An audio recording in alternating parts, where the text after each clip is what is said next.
Good day dear chess lovers, Soren here, and in today's video I want to share with you a very beautiful chess miniature.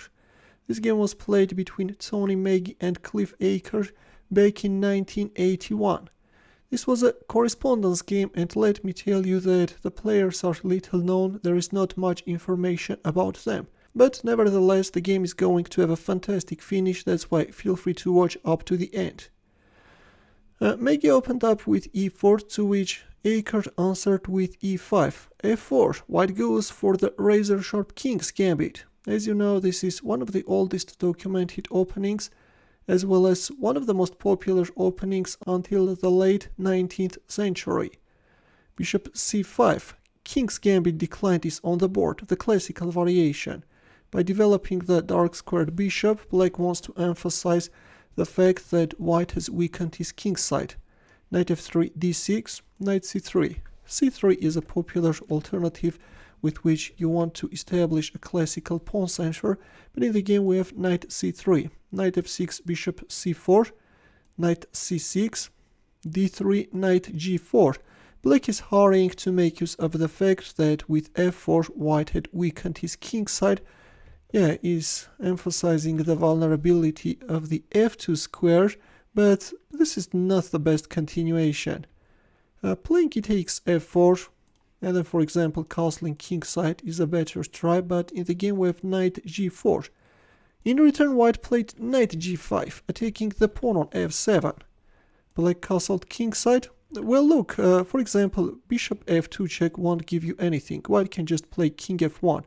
And now, for example, f5 can be a threat, and black pieces are very awkwardly placed. Or instead of bishop f2 check, if knight f2, then just queen h5 with a direct mating threat. If queen f6, then knight d5 can follow. In our game, after knight g5, black castled kingside, and there followed f5, blocking the light-squared bishop's diagonal, attacking the knight. The knight retreated back, and knight d5.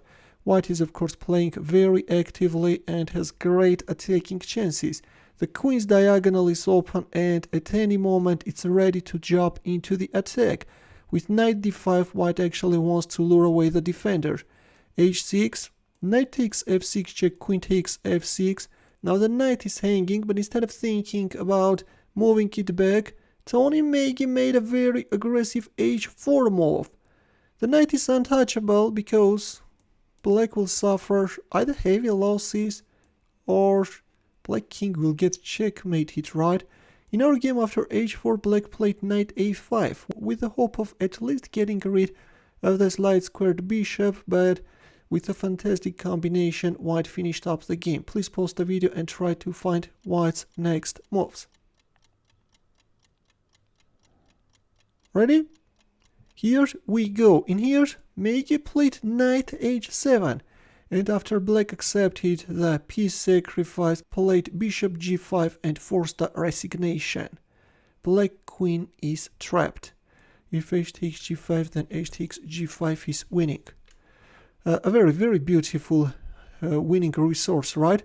But first let's cover what should black play instead of knight a5. Turns out that according to Stockfish, the best defense is knight e7, preparing d5. And now this knight h4 turns out to be not that good, because black is managing to give up the queen, but in return is managing to activate his knight and get a very dangerous counterplay. Black has just two minor pieces and a pawn against a queen, but the engine is evaluating the position as equal. This is very interesting, right? The knight is simply demoralizing white's position. That's why after knight e7, in here, you should just play g4, maintaining a huge advantage. Let's go back. But in our game after h4 we have knight a5 and knight h7 allowed white to celebrate a victory. If you move back your queen, then you will just lose your rook, or according to Stockfish even bishop g5 can be played. This is even stronger. If queen d7, then knight f6 check. These are really beautiful lines. Now queen g4 is the threat, and if king h7, then this time queen h5, and again white is winning.